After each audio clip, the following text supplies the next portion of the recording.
Welcome to our newest season of The Counter Offer. I am really, really excited to announce some big news. We have a co-host for this season, and it was a guest from our very last season, Tiarna Mccormack. Welcome. Good morning, good afternoon, Suze. Lovely to be here with you. Where are you in the world right now? You know where I am in the world right now, but for the For case the of the listeners, listeners or the watchers, we've basically done a full swap, haven't we? we have. It feels like we've swapped cities all within a space of 4 to 6 weeks, right? Yeah, which is absolutely crazy because we, as competitors in the recruitment world, if you want to call us that, we've spoken to each other, we've known of each other, you came on the podcast, but we had this kind of overlap, didn't we, when We we did. were both in Dubai. So let's start with you. Yeah. Tell us about your change, because I know we're going to talk quite a lot about change today. What kind of inspired your change for anyone who doesn't know? Well, I think we've probably got a lot of synergy, right, Suze, in terms of the journeys that we've been on in different areas and different reasons. But I'm in Dubai and I went through a huge change, I think a massive life change, which was a breakup. Let's put it out there. It was a breakup that was a catalyst to force me to kind of self-reflect and really look at where I wanted to be and what I wanted to do with my life. So I think when we did the podcast actually was when we started talking about Dubai. And I think what was relevant for me and exciting for me was I think when you're living in a city and you're in a kind of a rat race, if you want to call it, it's really hard to kind of pull yourself out of it. So I'm quite extreme. So for me, launching my business, relocating to a new country, and going through a breakup all within 4 months was huge changes. And that's where we got to spend time together here, wasn't it? It was when I came out here and we had the beautiful couple of weeks where we were exploring Dubai together, We and did. navigating a change. And I loved that. But I think like what's so interesting about your story, and I know we touched upon it in our last episode, it is crazy, right? Breakup, Yeah. new country. And that's something that we both, so for Yeah. anyone listening, I also went through quite a sad breakup, which meant that I changed countries. So, I mean, who are these crazy girls who basically just boomerang, change their life? Like, can you tell us a bit more about how you managed to turn something that was probably quite negative or felt negative Mm. into something positive? Well, look, I think it's a good one, right? Because I think I'm no expert in change. This is a full disclosure here. I'm not a psychologist and I have not done any studies on change, but I think we're constantly navigating changes all day, every day. And I'm a big believer in finding optimism through hard times. And it's about kind of embracing that change and moving from anxiety to acceptance. And I Mm. think that was a huge moment for me of being extremely anxious and scared and terrified, and then being in a new country and launching my business and being alone from being with someone for all of these years. You're in a state of anxiety, aren't you? Yeah. And it takes time to get from anxiety to acceptance. And I think that harnessing that change and using that as your power and your catalyst to do something that's going to level up your life, I think is terrifying, and it takes a lot of guts and is very courageous. But once you get that energy to do so, I think it's really powerful, right? Because in moments of, it's probably quite cliche, but I think in moments of kind of fear and scared, terrified, whatever you'd like to describe your feeling, I think that comes a lot of thinking internally. And actually, then if you use that as your stepping stone to then throw yourself into something, it can be quite strong and powerful, which I think we've both done in this instance, right? It's dealing with the emotions and the sadness and throwing it into better ourselves and stepping outside of our comfort zone, which is terrifying. But it comes with growth. It does come with growth. And I know in Yeah, our last episode, I spoke a lot about how I think you're very gutsy. And I do think there are some that is the word. people who just have it. I hate to say it because it's not Mm, particularly helpful, but some people do just have quite good chemical reactions in their brain that mean that they mm, can just internalize things and boomerang out of them. However, I do think that mm, there are so many different techniques that people can use, yeah, because I don't know about you, but I was at a point of my life, probably about mm, 6 months ago, where I yeah, thought everything's amazing. I feel like every time yeah, I'm posting something, I'm yeah, showing off. And like that's embarrassing in itself, because then you think, well, no, some people, mm, it's like when people look at social media, a lot of people think, oh my gosh, this is horrible. I'm looking at someone else's social media and they're having such a good time. And it's mm. never, the thing that I've learned is that life is never amazing all the time. So true. And even if it is amazing for you right now, or someone's listening to this and thinking, Yeah. my life's good, it's never always going to be amazing. And that's sad, but it is And true. what do you think? Your life was perfect, right? So what does perfect look like? What's going on when things are perfect? Oh, I love that question. I'm going to ask you as well. So What does it look like when things are perfect? I think for me, it is feeling content with how you're Mhm. spending your time, right? Mm. And Yep. feeling love around you from whether that's friends or family or just feeling fulfilled. For me, it is helping people, which is why I'm a recruiter. Yeah. I get a lot of satisfaction from changing things and helping people. For me, that is the truth and that is the Mm. root of what makes me happy. So that for me That's would be lovely. the perfect life. What about you? Mrs. I'm in Dubai taking pictures on the Yeah. beach clubs all the time. Well, you know what? My family came out recently for my birthday and it was a surprise. So my father was meant to join me just on his own for 2 weeks and we were meant to do Dubai together. And my mum, my sister, my nephew came as a surprise. And if I could show you the video of my surprised face of them arriving, I think it really, that was a moment for me that made me realize just how important family and connection are. And we've both been expats living abroad, right? So you go months, sometimes years without seeing your family. So for me, life is good and content and in a good place when you've got people around you that you care about that elevate you. You've got your family that love and carry you and support you. But I also think it's a balancing act, right? I think you've got your love life, you've got your personal life, you've got your social life, and having all of those line up at once is always impossible for me. I know. And coming back to change, right? It's one of those elements is always changing. And I don't think your life gets better by chance. I think it gets better by change. So embracing those changes across those Interesting. three pillars. Ooh, And that's a that's good something word. I'm still working on. I love that. Your life doesn't get better by chance, it gets better by It gets better by change. change, don't you So, think? well, yeah, but I mean, this one thing that I think is really interesting about this because we are both recruiters, Mm, and we're constantly yeah. helping people through change. And a question I've got for you, it Mm, sounds like I'm trying to be your therapist right now, and I'm not, yeah. but Hit me with it. you never stop, right? And that's one thing I admire about you, your Mm, energy, that you go, go, go, go, go. One thing that I've learned recently through all the mm, noise, all the drama, is having time for yourself to just yeah. process things. How have you found that with the big move, starting your own business? When does Tiana relax? That's a good question, Suze. Um, I I'm need a to relax. I need to relax more, most probably. No, I think relaxation comes in different forms, I think for me. So if I'm with close friends, like me and you hanging out at your house together, that's relaxing because we're just sitting chilly, enjoying a nice glass of wine. As long as that is in a setting where I'm comfortable, I find that to be my meditation sometimes, is just being with close friends, which often enough when you're in a new city, that takes development and time because you're still finding out who your people are and you're still trying to Yeah. find who your friends are. So I think that's really rare. And I also think it's exercise, meditation, breath work is really huge. I'm just booked into another breath work session next month where it'll be like really training and teaching the masters of breath work and just finding that kind of meditation zone. So I'm a big believer in daily habits changing the world. So making your bed every day, going to the gym every day, and I'm guilty of not doing it every day. If I do it every day and I'm consistent, my mind and my mental state is much stronger. And I think when you're going through change and you're thrown different curveballs, you need to have some consistency in your routine, don't you? And that often for me is as little as, and I'm generally saying if I make my bed daily, my mental state throughout the day is more consistent and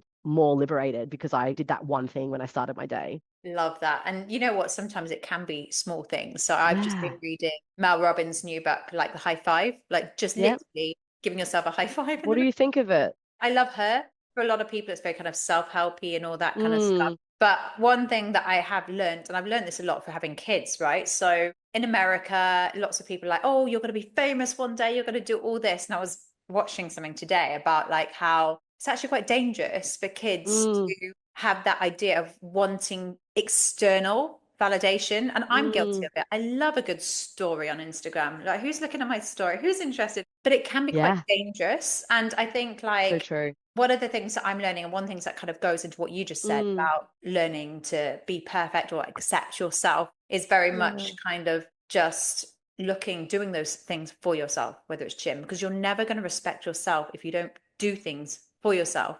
And So then you're true. always going to be looking for acceptance from other people. And then Yeah. no one's going to accept you all the time. You can try, but no one's going to love you So all the true. time. And Susie, actually, that's quite liberating, don't you think? Knowing that I people are not totally. going to love you. But you've got kids, right? So your kids are looking up to you as a wonderful, beautiful role model. So how do you navigate your changes and how do you install, kind of remove the fear and changes when you've got kids? What do your kiddies ask you? It's so scary because they know Yeah. everything. And anyone who's listening to this, who's around kids, will know that you think they're not listening, but they are always Yeah. listening. They pick They're up on your sponges. vibes. Yeah, and I'm quite lucky because I'm always singing, so I'm kind of like always upbeat and all of that stuff. But it is Mm, hard. And I think in life, everyone has a mask that they put on, different mm. circumstances. Like you've got your recruiter mask, we've got our going Yeah. out mask, we've got our dating mask. We won't talk about dating today. Not But today, different topic. but yeah, and Or I've got my today.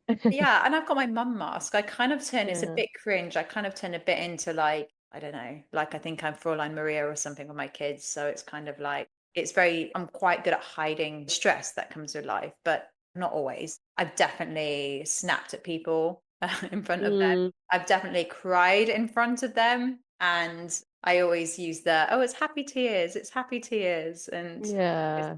anyone who thinks that you can be perfect as a parent all the time, you can't. No, that's so true, right? But I think it's also nice that they see you in that state as well, because they then see you're going through change and you're going through emotions that they are also getting faced with on a daily basis, right? So to see you with your mask on as mum is powerful, but then to see you with your mask off and to be the real Suze that's going through things, I think as a kid growing up, you remember those moments with your parents, don't you? And you You think, I'm glad to see they do. were vulnerable. You Yeah. do. And how people internalize things. You know, the other day I snapped and shouted, and my little girl looked scared. But what I read, and I spoke to a very good Mm, friend who very into education psychology, is as long as you make it right and you say sorry yeah. and you're never too above it, then it is fine. But so yeah, you know, it has its challenges, but I guess anyone who's going for any kind of change, whether it's at work or in any kind of situation, knows that you Mm, are going to have those moments and it comes in waves where you're, have I so done the right true. thing? All of this. But Tiana, I want to know, Mm, I don't okay. think we can ignore that you are how many months now into moving to Dubai? So we are now 3 months into my journey of living in a new city, going through a huge change.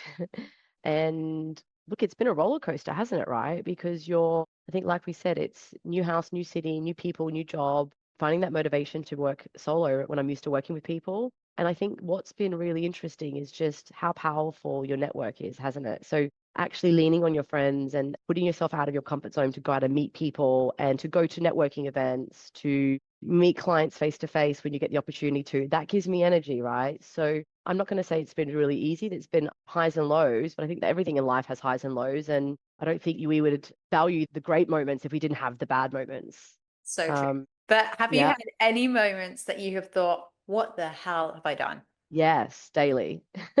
Really? No, I wouldn't say daily, but I have that thought, right? And that I think comes down a lot, like coming back to what we were speaking about earlier, which is mindset. And I am constantly talking to myself and navigating my thoughts, as I'm sure we all are. And it's really easy to have a couple of bad days that might roll on, and then you start to creep up with those thoughts of, have I made the right decision? What am I doing? Is this where I'm meant to be right now? And actually, funny you mentioned Mel Robbins, because in one of her most recent podcasts, she talks about this invisible checklist that we all Ooh, put on ourselves. And I just turned 35. So I had my birthday 2 days ago. I turned so 35. old, so So old. old, so old. But in my mind, when I was 25, 35, was married, was with kids, was living in the suburbs with a house. And I'm not ticking any of those boxes right now. So you kind of reflect and go, am I where I should be? But again, it's coming back to this pressure or this invincible checklist, which I don't think we talk about enough in society now, actually, because I think there is still an expectation that as a female at 35,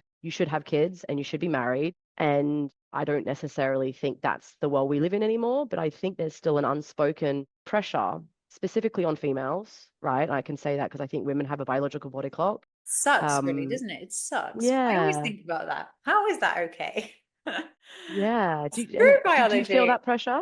To be honest with you, yes. Would I have made the decisions that I made had I not have felt that? I don't know, but I'm also someone who is very bound by expectations in life, and it can be dangerous. And I've learned that Mm, more and more. Like when, mm, and not just like how you live your life, but anything, right? Like when I came to yeah, Dubai, when I came to Dubai the first time, my expectations were super high, right? yeah, So I yeah, I thought can it's going to imagine. be like this luxurious life. I'm going to meet all these people. Like this is going to be amazing. My expectations were way higher than it actually turned out to be. So the reality of it Okay. was the first 4 or 5 months for me, I was Mm. looking at flights. I need to get back home. I need to get back to the Oh, UK. wow. I miss my friends. I was so depressed that I was like, I remember just panicking in the night, thinking, I need to get out. I can't deal with this. which, And what about Susan? What's been, because you've now moved to Dubai, you've moved back to the UK. So that's within 2 years. That is two different cities, two changes. What have you found the most challenging with those changes? oh, yes, good question. So I think probably weirdly, I had, and it comes back to that piece that I was just saying about expectations. Mm, Because my expectations were up here, moving yeah. to Dubai, I kind of came in a bit disappointed. Like they say about people who go on holidays, they're the happiest on the happy meter the day before when they're in the office before they actually Mm, fly because they're so excited and the feelings and the expectations are like something, it's the anticipation. It's like, if you want to talk about dating, it's like when you're dating someone, like the very beginning, it's like, woohoo, it's going to be amazing. We're going to have this amazing life together. And, sadly, yeah, the reality isn't always like that. So when so I came true. back to the UK in shock circumstances, my expectations were very low.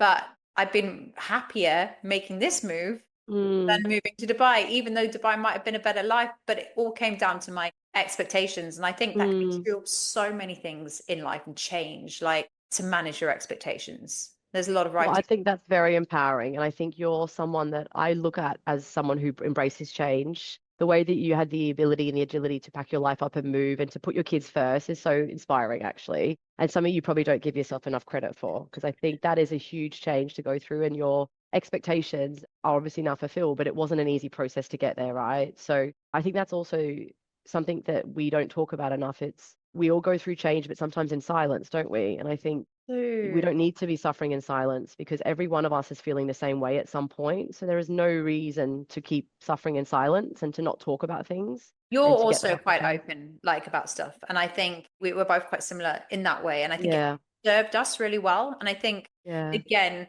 it's an English thing, I think. I don't know if it's an Australian thing Mm, as well, but I think in England, it's like keep your stuff private. Don't talk to anyone about what's going on. Like a miscarriage would be a great one, like, right? So, yeah, true. miscarriages didn't talk about it. Now people are starting to talk about it. Mental health, people are starting to talk about it. And it's like, I am consistently surprised how much support you can get from outside Mm, if you just put yourself out there.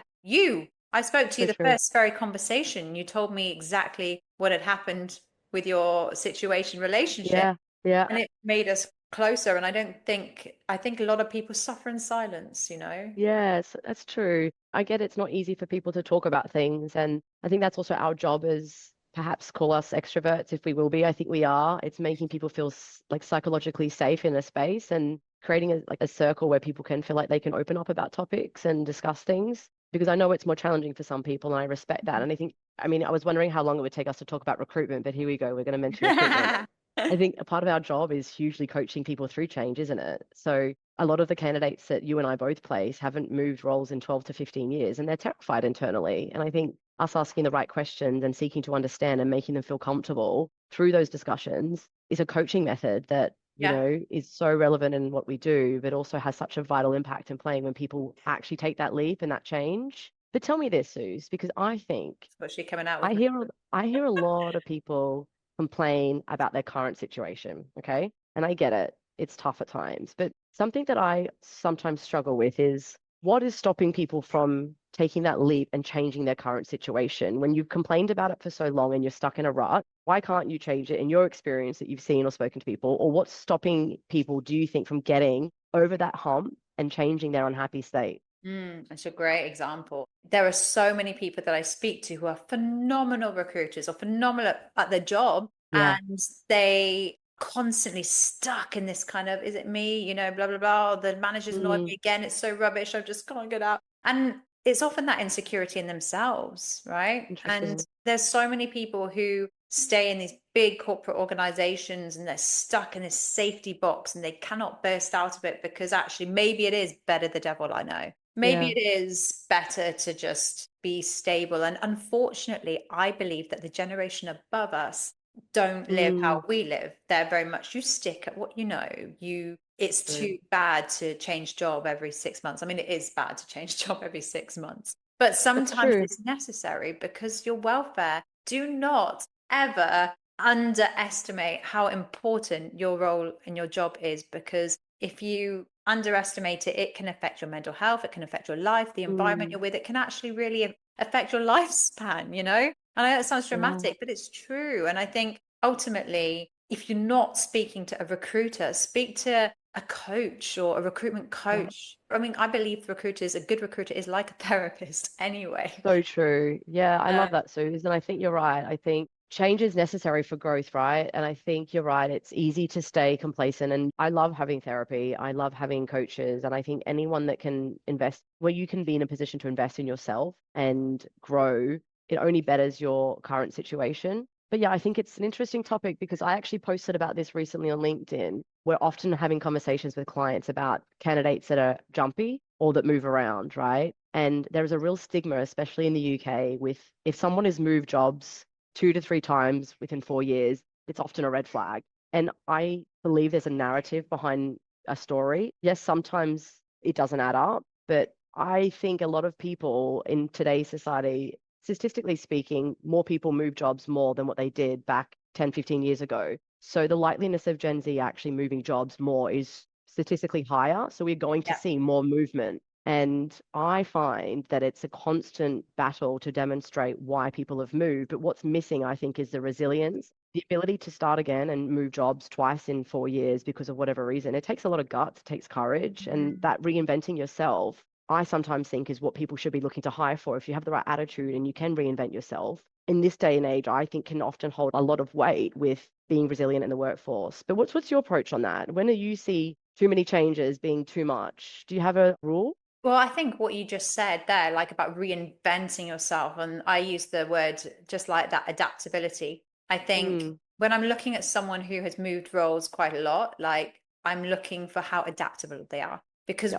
sometimes it can be that they just think you should have no KPIs. You should never have KPIs. You should never micromanage. You should never do this. If people are very set in their ways and cannot adapt to a new organization and maybe be open to maybe this isn't the way I've done it before, Mm, but maybe it could be, to me, that is a sign that yes, they have moved around, but maybe it just hasn't been right. They are adaptable. And I believe that in yeah. recruitment, in sales, everyone should be adaptable. I think it's key. And if you struggle with with feeling adaptable, I always use this. It's a lady called Heather Monahan. She's a massive role model in America. And she always talks Mm. about you see fear, run towards it. Don't think I about it. love that. You see the fear. It's like eat that frog. If you put that frog Yeah, on so your true, the Brian same analogy. Tracy, yeah, eat that frog. It will get, put it on your desk. It will get yucky. It will get smelly. It will get all those things. And it's the same with change. The more sometimes you think over it, is it the right thing? Isn't it the right thing? It becomes a thing. Sometimes It's you so just true. run. You just run towards it. So yeah. I So love that. And I love the frog. It's a nice reminder. I used to do it religiously. The first thing I would do was eat the frog. First moment of the day, it's eating that frog and it's taking that, the task you do not want to complete, doing it first. And it also comes back to the small habits daily. If you do that religiously, the rest of the day can only get easier, right? Do you think then change is necessary for growth? In this world that we live in, do you need to go through change to grow, or are we being too are we boxed too here? flippant? Are we too Yeah. flippant, Tiana? Are we Are we constantly, too flippant? give me the next change? Do we ever stand still long enough to Yeah. reach our full potential? It's a really good question. I think because I've known people who've stayed in their roles for Yeah. like about Yeah. 16 years and they've institutionalized themselves. And to me, kind of lose respect because I'm kind of like, what are you doing? You have no idea what would be out there. That's an awful thing to say, but I'm being honest. It's bold. I like it. And you're putting it out there. And I think we're going to offend quite a few people that have been with their companies for 25 plus years. But I think it's got weight in it because if you don't know what you don't know, how do you know what else there is out there, right? It's kind of, you become institutionalized, like you said. But then does that actually mean you are still growing, but in a different ecosystem? And I think that's still a huge growth or change, and they're faced with different sorts of changes. And perhaps you or I have changed in moving industries or moving countries or moving roles. Yeah, I think ultimately in life as human beings, in order to evolve, you want to experience as many different things as you can, but being open to the fact that sometimes it might not be the wrong thing. Oh, it might, I'm a Yeah. great example in Dubai. I loved it, right? But when Mm, it becomes not the right thing anymore and it just something in your gut, and I'm a big believer in trusting your gut. But that's easy to say, trust your it gut. is. Lots of people don't know what their gut's saying. And Yeah. that's so it's all very well saying trust your gut instinct. But lots of people, they're like, well, I don't know what my gut's saying. What do I want? What do I need? And I think when you talk about trusting your gut, it should always be about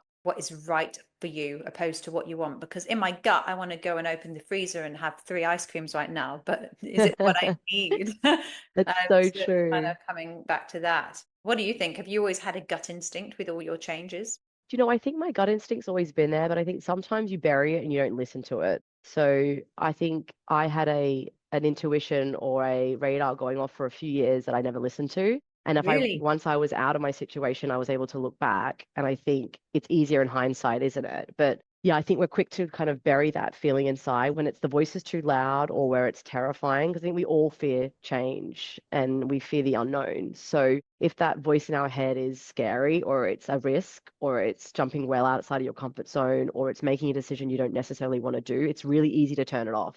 Yeah, it's so true. I think there's a lot of Yeah. people, I don't know about you, but the best placements or the best recruiters Mm, that I speak to are the people who are actually quite scared to make that change. And they've been yeah. in their company for a while and they're like, oh, I don't know. And you kind of coach them through that. What would you say if someone's listening to Mm. this right now and they're like, oh, you know what? I don't know. Like, I should appreciate my company. I put up with a lot. They put up with a lot. Like, shouldn't really make the move. What would you say to, and what do you say to people who are too scared to look elsewhere because it is better the devil I know? Look, it's a good question, Susan. What I would say if you're settling for comfort and security, I don't think they're strong enough reasons. I think if you're feeling that you are ambitious and there is something that you're not being fulfilled within your current workplace, or you're not paid enough, you're undervalued, the goalpost keeps moving, the Mm, leadership team has changed, all of a sudden the directors are leaving the business, there's things going on, and there's obviously some reason why you're curious to explore.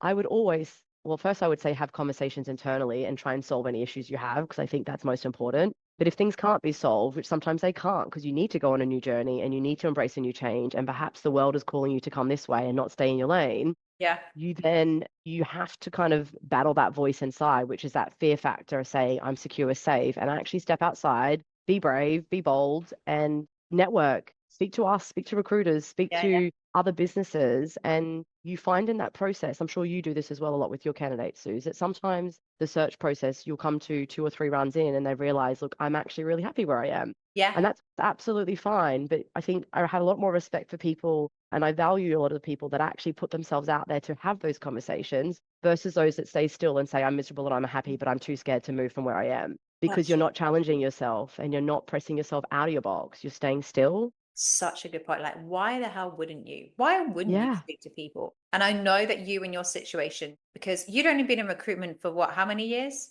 before you set up your own business? so I was in recruitment for 2.5 years and then I set up my business. Yeah. I love that. So There, yeah, I mean, there are lots of people who would think, oh, I haven't got enough experience. I can't do this. totally. So tell me genuinely, how is it going? How is having your own business? How is it been different to what you expected? I didn't really know what to expect. I know that sounds kind of naive, right? Because all I knew is that I've always wanted to run my own business from when I was a child, but I didn't quite know what it was. And I was really fortunate to fall into recruitment and really embrace recruitment and found my career finally, right, after working for big Yeah. corporates for many years. And I think my expectations were I want to be able to do things my way and I want to be able to build those relationships with my clients and candidates. And none of that's changed. So my actual job hasn't changed. But I think what's probably changed the most is those voices you get at nighttime when you've got to wake up the next day and you've got to say, right, you've got no one holding you accountable to wake up tomorrow to do this, this, and this because you don't get paid. So Yeah. what I've loved is the freedom because I can work when I need to work. And I'm a classic night owl. So I'll work till 2 o'clock in the morning and that's totally fine for me.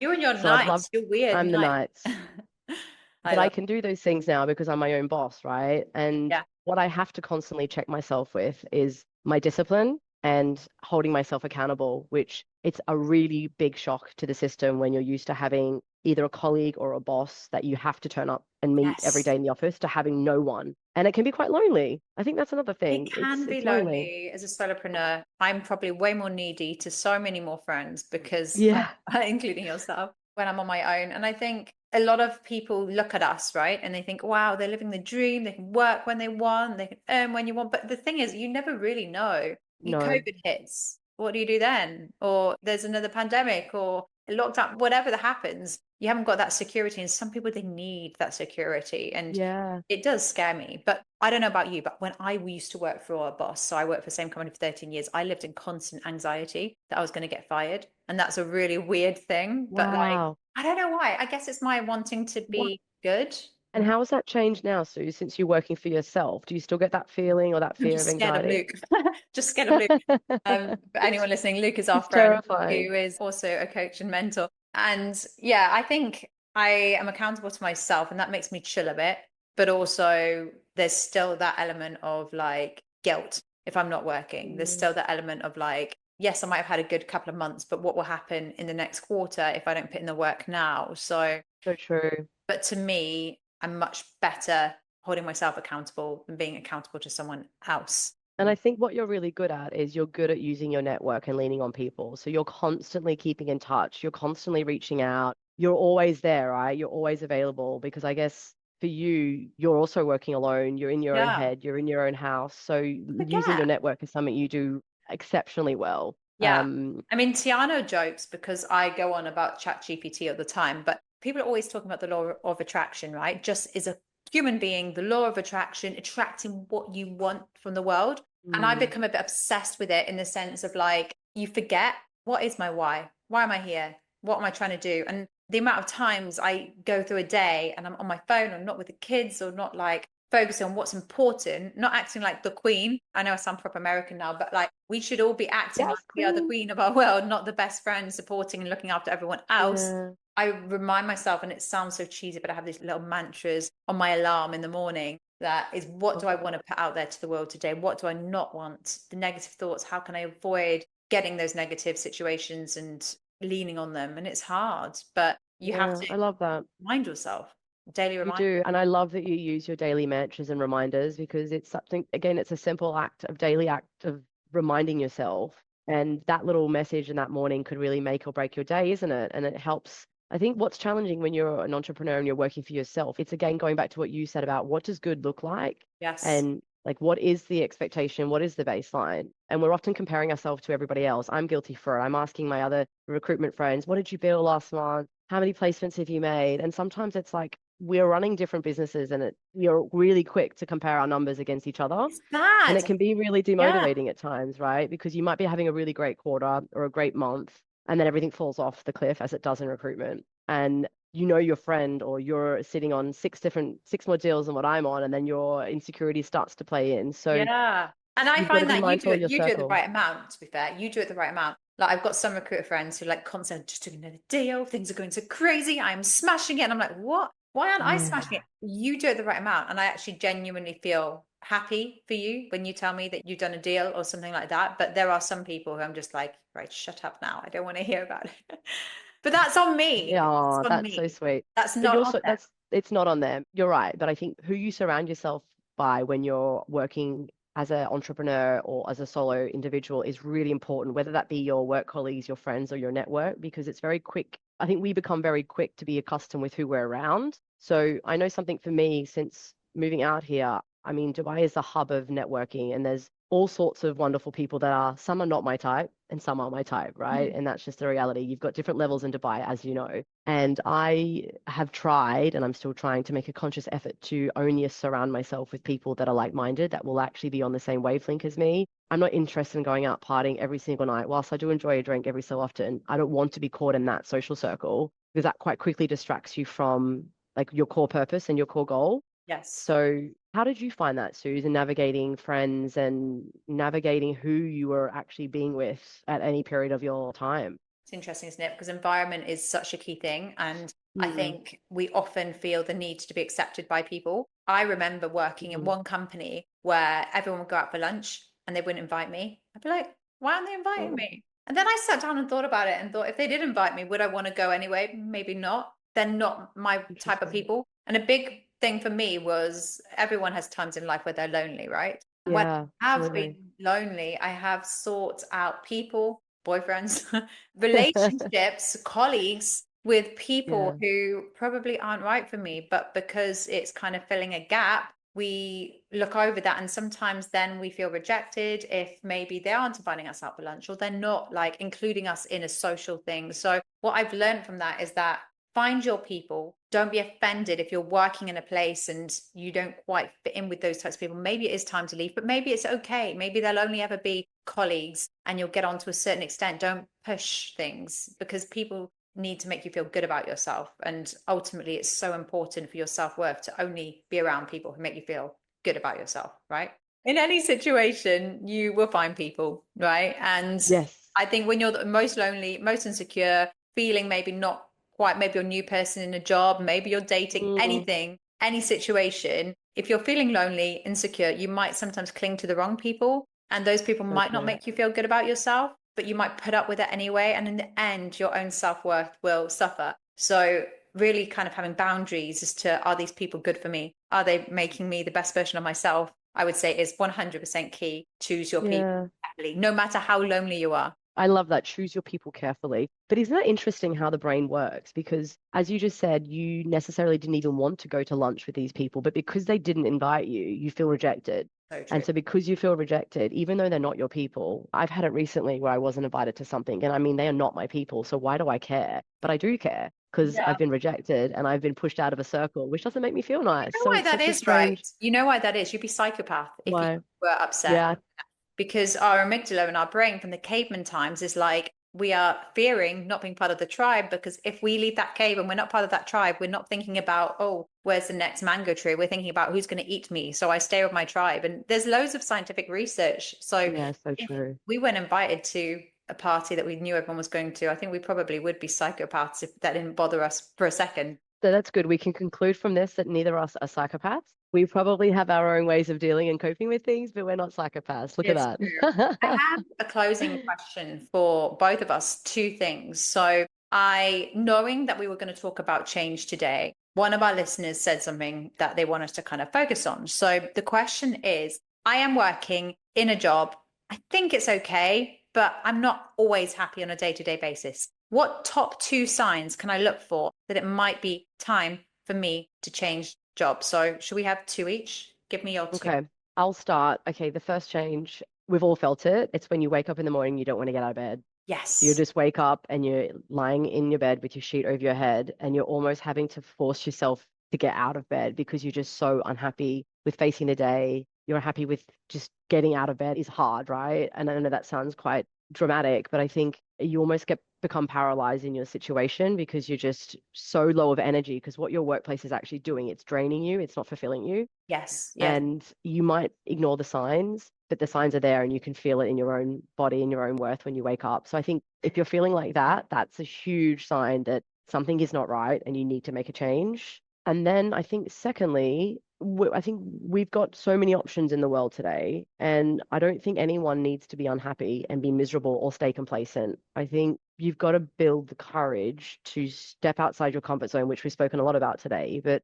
use your network, use your people, use your recruiters, use anyone that can help you discover what you're missing. And like we mentioned, the process sometimes can make you realize you've actually got it great where you are. And if that's the case, fine, but don't stay complacent and don't stay miserable in your own job because you're terrified of fear. Because I think with any change, you have to push through the fear and grab that fear and tackle it to Yes. then be perhaps fulfilled. And there's always a period of months where you're terrified. And then once you get through that hurdle, I think we both gone through breakups recently. So we can probably use that as a good example of those first 6 months were terrifying and Yeah. they came with a lot of fear, anxiety, stress, sadness, loneliness. But if I look back now and if I stayed in that situation and I didn't push through those 6 months, I would be so unhappy. So Yes. getting through that first hurdle, and so everybody's timelines are different. Some people get through things quicker than others. Yes. But for me, it was 6 months of really tough pain and self-work. And Yeah, you had to go through that, and the process is yeah, really important. And that can be whether it is a boss. I see lots of people who are very unhappy in their work and they are ignoring those feelings that they're getting. If you're yeah, feeling like you can't do the job, you're going to be performance managed, why stay and fight it? If you really feel in your gut that you can't do it, then start looking. I think it's not scary as you think it is. Often it's the feeling. I think the two things for me yeah, are you waking up every Monday, like similar to yours, Sunday night, is it a big dread for work the next day? Like a really big dread, not just so I don't want to go to work, but like in the pit of your stomach, you absolutely dreading it. And the second one would be your manager. Is your manager someone that you would like to be like? Do they yeah. hold the same values as you? Do they care about you? Do they know about you beyond just how many numbers you're hitting that day? So I think, to be honest with you, those for me are the top two things. And I think I love this episode because everything that we've said, and I do think there's a lot more that is going on beneath us than the surface with both of Yeah. us. in this episode when it comes to the changes that we've had to encounter. And it is hard. It's not easy. We make it look easy. It's freaking hard. We've cried, Oh. we've laughed, we've had too many drinks, we've done all the things. But Yeah, ultimately, we will so come out the other true. side. And you already are. So, yeah. Oh, and you also, Suze. I think you're right. I think like anything in life that's easy isn't usually, it's never easy. And it's always the challenges that happen along the way which shape the destination. And then I think the journey is always the most exciting part for me, anyway. So if you've got to embrace the journey and embrace those feelings in your stomach or those feelings of stress or anxiety, and then you just know that nothing, that feeling doesn't last forever, does it? Which is so hard No. when you're in the moment. But we Yeah. all feel a certain way. And if you can constantly remind yourself, which I try to, and I'm awful at it, this won't be the feeling forever. And if it's like your mantra, it's like this will get better, things will get easier, but embrace the change and embrace the unknown, isn't it? Right? I think It's you're so an advocate true. of that, and you've done that recently And I and have today, killed it. because I'll be honest with you, it took me, I've been off the podcast now for about 3 months. And it takes confidence, and having you co-hosting with me on this season is going to be awesome. So thank you very much. And any closing words from you, Tiarna, for the episode today? Well, I'm looking forward to what we have in store next. I'm very And excited. this season's going to be exciting. So let's ask our listeners what they'd like to talk about coming up next, which we'll do some posts after here. Send us your Been a questions. If pleasure. you've got any comments, if you want to rate us, please do. And yeah, thank you very much for listening to the Counteroffer.